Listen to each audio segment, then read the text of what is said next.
The Septuagint, with Apocrypha. BEL and the Dragon, read by Alexander Scourby. BEL and the Dragon exposes idolatry's folly, reveals divine justice, and celebrates Daniel's steadfast faith through miraculous deliverance and truth's triumph. Chapter 1. And King Astyages was gathered to his fathers, and Cyrus of Persia received his kingdom. And Daniel conversed with the king, and was honored above all his friends. Now the Babylonians had an idol called BEL, and there were spent upon him every day 12 great measures of fine flour, and 40 sheep, and 6 vessels of wine. And the king worshipped it, and went daily to adore it. But Daniel worshipped his own God. And the king said to him, Why do not you worship BEL?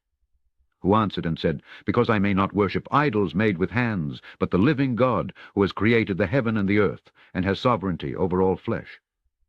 Then said the king to him, Thinkest you not that BEL is a living God? See you not how much he eats and drinks every day? Then Daniel smiled and said, O king, be not deceived, for this is but clay within, and brass without, and did never eat or drink anything. So the king was angry, and called for his priests, and said to them, If you tell me not who this is that devours these expenses, you shall die. But if you can certify me that BEL devours them, then Daniel shall die. For he has spoken blasphemy against BEL. And Daniel said to the king, Let it be according to your word. Now the priests of BEL were 70 beside their wives and children, and the king went with Daniel into the temple of BEL. So BEL's priests said, Behold, we go out, but you, O king, set on the meat, and make ready the wine, and shut the door fast, and seal it with your own signet. And tomorrow when you come in, if you find not that BEL has eaten up all, we will suffer death. Or else Daniel, that speaks falsely against us.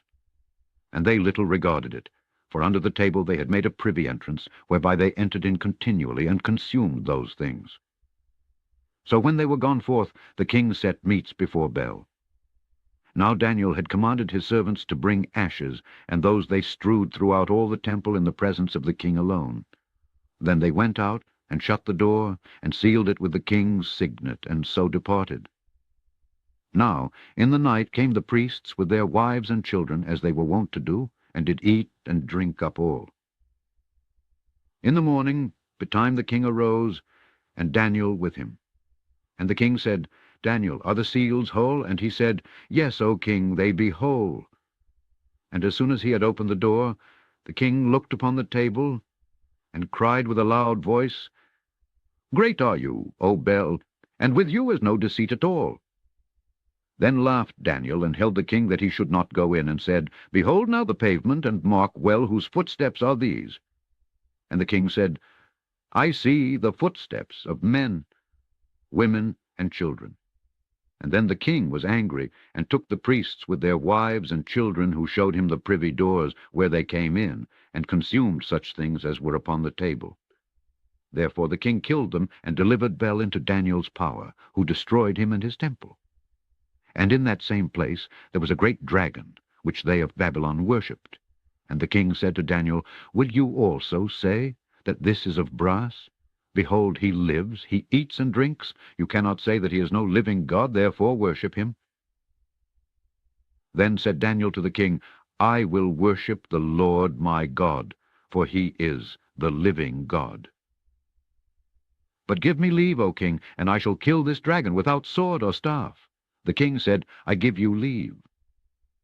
Then Daniel took pitch, and fat, and hair, and did seethe them together, and made lumps thereof. This he put in the dragon's mouth, and so the dragon burst in sunder. And Daniel said, Behold, these are the gods you worship. When they of Babylon heard that, they took great indignation, and conspired against the king, saying, The king is become a Jew, and he has destroyed BEL, he has slain the dragon, and put the priests to death. So they came to the king, and said, Deliver us, Daniel, or else we will destroy you and your house. Now when the king saw that they pressed him sore, being constrained, he delivered Daniel to them, who cast him into the lion's den, where he was 6 days. And in the den there were 7 lions, and they had given them every day 2 carcasses and 2 sheep, which then were not given to them, to the intent they might devour Daniel. Now there was in Jewry a prophet called Habakkuk, who had made pottage and had broken bread in a bowl, and was going into the field, for to bring it to the reapers. But the angel of the Lord said to Habakkuk, Go, carry the dinner that you have into Babylon to Daniel, who is in the lion's den. And Habakkuk said, Lord, I never saw Babylon, neither do I know where the den is. Then the angel of the Lord took him by the crown, and bare him by the hair of his head, and through the vehemency of his spirit set him in Babylon over the den. And Habakkuk cried, saying, O Daniel, Daniel, take the dinner which God has sent you. And Daniel said, You have remembered me, O God, neither have you forsaken them that seek you and love you. So Daniel arose and did eat. And the angel of the Lord set Habakkuk in his own place again immediately. Upon the 7th day the king went to bewail Daniel, and when he came to the den he looked in, and behold, Daniel was sitting. Then cried the king with a loud voice, saying, Great are you, Lord God of Daniel, and there is none other beside you. And he drew him out, and cast those that were the cause of his destruction into the den, and they were devoured in a moment before his face. The end of BEL and the Dragon.